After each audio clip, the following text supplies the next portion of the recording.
అరుణగిరి నగరాన్ని పాలించే ప్రతివసేన మహారాజుకు ఉన్నట్టుండి ఏదో తెలియని జబ్బు చేసి మాట పడిపోయింది. ఆ కారణం వల్ల యువరాజు ప్రసేనుడు అర్ధాంతరంగా రాజు కావలసి వచ్చింది. ప్రసేనుడికి లోకజ్ఞానం శూన్యం. అయితే మంత్రి బాదరాయణుడు ఎంతో తెలివైనవాడు. ఆయన సలహాలు, సూచనలు పాటిస్తూ ప్రసేనుడు అద్భుతంగా రాజ్యపాలన నిర్వహిస్తూ తండ్రి కంటే ఎక్కువ పేరు తెచ్చుకున్నాడు.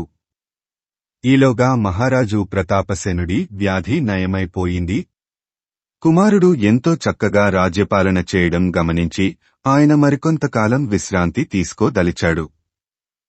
అంతా సక్రమంగా జరిగిపోతున్న సమయంలో దురదృష్టవశాత్తు మంత్రి బాదరాయణుడు మరణించాడు.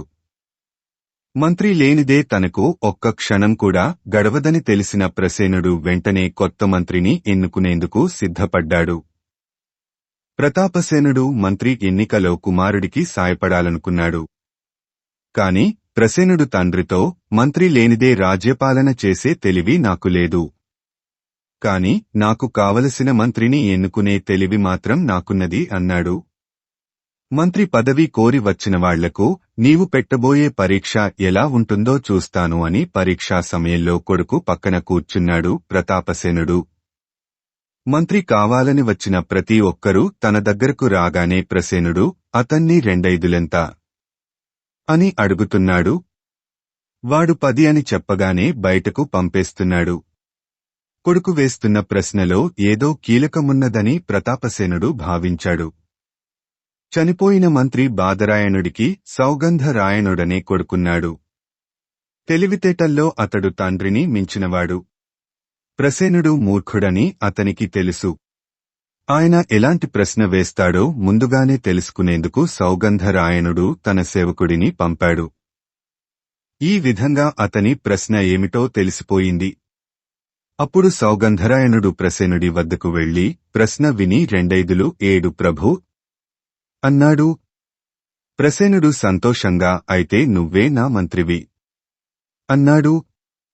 మహాప్రభూ, తమరు వేసే ప్రశ్న ముందుగా తెలిసిన కారణంగానే నేను జవాబు చెప్పగలిగాను. కాని 2/10 ఎందుకు కాదో తమరొక్కరే చెప్పగల సమర్థులని నా అభిప్రాయం అన్నాడు సౌగంధరాయణుడు. ప్రసేనుడు దిగులుగా అయితే 2/10 నీకు తెలుసునన్నమాట. మంత్రిపదవికి నువ్వు అర్హుడివి కావు అని అతన్ని పంపేశాడు.